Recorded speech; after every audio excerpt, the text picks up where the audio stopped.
Donc là, on va faire un chapitre encore, c'est un chapitre sur le harcèlement d'État. Là, ça va être je vais faire un épisode sur le déni administratif. Le deuxième épisode, ça sera le déni de justice.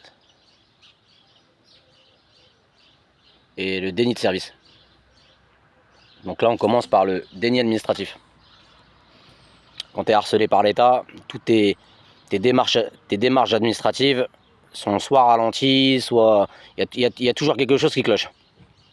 Je vais te dire un exemple. Moi, je fonctionne avec des exemples qui sont concrets, qui sont réels, qui sont vérifiés, vérifiables.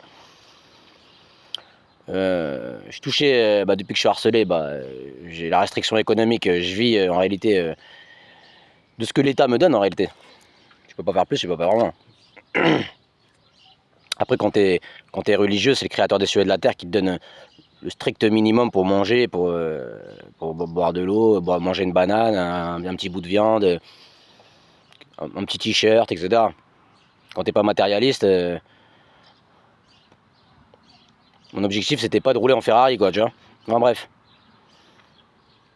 Le déni administratif, c'est quoi? Comme je te dis, comme t'es biberonné et t'es sous transfusion étatique, l'État t'en veut, te prive le droit de travailler, ce que je l'ai dit dans les précédents chapitres, d'entreprendre. À part si t'es le fils de Roman Abramovich, ancien président de Chelsea, tu vas pas faire grand chose. Hein. Donc je devais signer un contrat d'insertion pour refaire une formation, etc. Voilà quoi. Comme tout le monde, pas le droit. Je prends un rendez-vous, etc. Rendez-vous à telle heure, etc. Dans ma bourgade là. Ok, y a pas de souci. J'arrive, il fait beau. RS quoi. J'arrive, c'était dans un petit bureau de la mairie. J'arrive, bonjour madame, bonjour, une petite blondinette, sympa, on parle. Qu'est-ce qui se passe, tes démarches d'emploi, etc. Ouais, je travaille à l'étranger, puis il m'est arrivé des petits problèmes, etc. Quel genre de problème? Oh, je vais pas trop expliquer. Ça fait partie du jeu, enfin bref. On parle, je fais bon, c'est quand que je le signe? Parce que quand tu signes un contrat d'insertion, t'as droit à un accompagnement pour faire une formation. Ouais, il y a plusieurs services quoi, normal. Pour un pays aussi développé, pour un pays qui est la 6e puissance du monde. J'habite pas au Lesotho quoi. Enfin bref. Elle commence à taper sur son clavier, etc. Elle me dit, il y a un problème. Quel problème? J'ai pas internet. Je sais pas si t'as pas internet, tu te connectes au réseau satellitaire, enfin au réseau d'internet de la mairie quoi, tu vois. C'est logique. Je fais comment? Vous pouvez pas me le donner en papier? Non, je peux pas, je peux pas, c'est dans l'ordinateur, etc., etc. Ok. Chose comment? La deuxième fois, quelques mois plus tard, je viens la voir.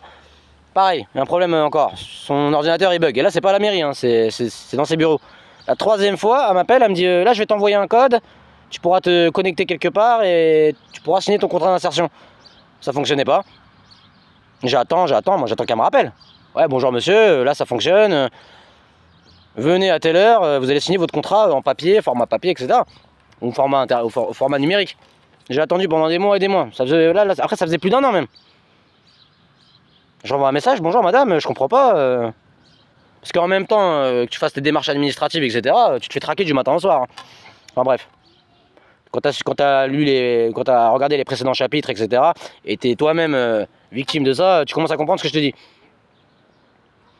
Donc je lui envoie un message normal. Madame, en fait, là ça fait presque plus d'1 an, j'ai rendez-vous 3 fois avec vous, il y a toujours eu des bugs, moi je signe mon contrat d'insertion quoi pour repartir sur le marché de l'emploi, voilà, payer des impôts, contribuer à la richesse de mon pays qui est la France, enfin, officiellement. Je vis pas en Angola. Hein. J'attends, le lendemain on m'envoie un message, ou quelques jours après on m'envoie un message, mais en fait moi je travaille plus ici. Voilà, c'est ça. Comment ça vous travaillez plus ici? Je travaille plus ici.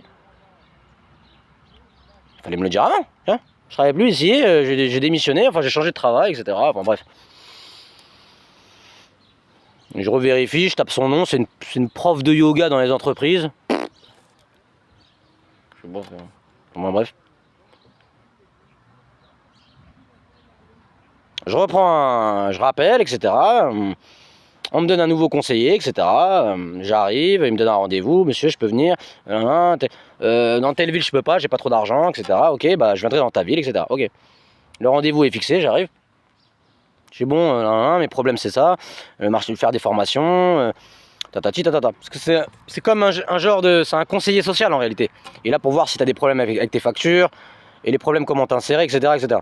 Donc il peut t'aider sur pas mal de trucs en réalité, tu vois. Même minime, tu vois. Donc il me sort le contrat, etc. Je le signe, etc. J'ai dit mais comment on fait pour les formations? Non, mais il n'y a pas de formation. Hein, ça, pas rien faire. J'ai dit mais ça sert à quoi de signer un contrat d'insertion? Je comprends pas.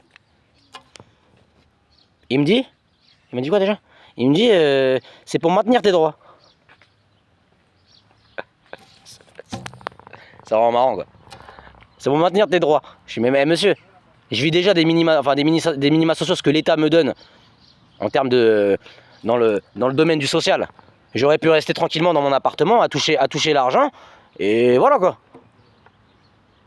Moi je viens vers vous, je fais des démarches, etc. pour signer un contrat d'insertion, pour être accompagné, etc. pour être aidé, etc. Je signe pas un contrat pour maintenir mes droits. Ouais, c'est comme ça. Il me fait des sous-entendus bizarres. C'est ça. Et dans tous les domaines. Hein. Et là, je voulais payer. Je sais pas moi, ce que tu veux. On appelle ça le déni administratif de l'État, parce que c'est l'État qui est en eux. Mais dans tous les domaines, hein, c'est ça. On appelle ça le déni administratif. Toujours des problèmes. Il y a toujours un truc. Quand tu veux signer des papiers, faire des trucs, il y a toujours un truc. Je sais pas, moi je veux. Ça, c'est dans le déni de service. Mais moi, je parle du déni administratif, c'est ça. Tu veux faire des papiers d'impôt, il y a un problème. Je sais pas, hein, tu veux signer un contrat d'insertion, il y a un problème. Tu veux être accompagné, il y a un problème. En règle générale, sur les 100% du service qu'ils peuvent te proposer, en réalité, ils t'en donnent même pas un. Il n'y a même pas 1% de service sérieux, etc. On appelle ça le déni administratif.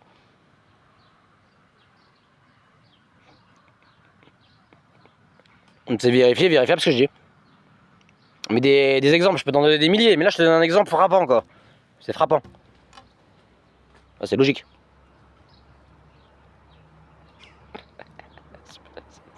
Et partout.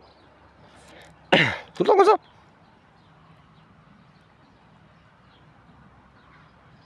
Tout le temps comme ça. Par contre, pour te casser les couilles, ils sont toujours là. Mais quand tu veux, entre parenthèses, t'insérer, en réalité, j'ai pas besoin. Je peux aller à l'étranger où on veut. J'habite à 1 heure de Paris, moi. Je sais faire un CV, je sais bien parler. Voilà, j'ai une intelligence, je sais tout faire en réalité. Mais comme tu es dans ce domaine-là, tu te fais harceler par l'État, etc., bah, tu passes par les voies légales, quoi, tu vois. Contrat d'insertion, petite formation, tu vois, t'essayes de monter, de remonter l'échelon de façon fourbe, quoi, tu vois. Non, c'est bloqué. Tu pourras rien faire, tu peux faire une formation, et encore. Une formation rémunérée, comme j'ai dit sur la privation du droit du travail et des restrictions économiques. Tu n'auras jamais de travail. Moi je te parle des démarches, faire des démarches. Il y a toujours un problème, il y a toujours un truc. On appelle ça le déni administratif. T'envoies une lettre, elle a disparu, tu rappelles, enfin bref, il y a toujours un truc. Et pas toujours, hein, je pas dire, c'est pas tout le temps, quoi, tu vois. Mais dans des choses importantes, ouais. Et tu vois, je sais pas moi, tout ce qui est lié à l'État de façon administrative, il y aura toujours un truc, il y aura toujours un problème. À 90%. Et il y a 10% de normalité, quoi, tu vois. Je sais pas moi. Tu signes un contrat d'insertion pour de vrai. Au bout d'une semaine, tu l'appelles. Ouais, vas-y, on vient à un rendez-vous. T'arrives, il fait beau. Tout le monde, moi j'ai internet, tout le monde a internet. Non, j'ai internet, il fonctionne pas. Bah, prends la connexion internet. J'ai compris la connexion. Non, mais je peux pas. Deuxième fois, pareil. Il marche pas. Mais il y a combien de personnes comme moi que tu vois toutes les semaines? C'est ça ton travail. À un moment donné, change d'ordinateur. Non, son internet il fonctionne. Son ordi il fonctionne. Ça veut pas te faire signer. Elle veut pas. La troisième fois, ça t'envoie un code, il n'y a jamais eu de code. On appelle ça le déni administratif. Je suis l'épisode 2 sur le déni de service, qui est très intéressant.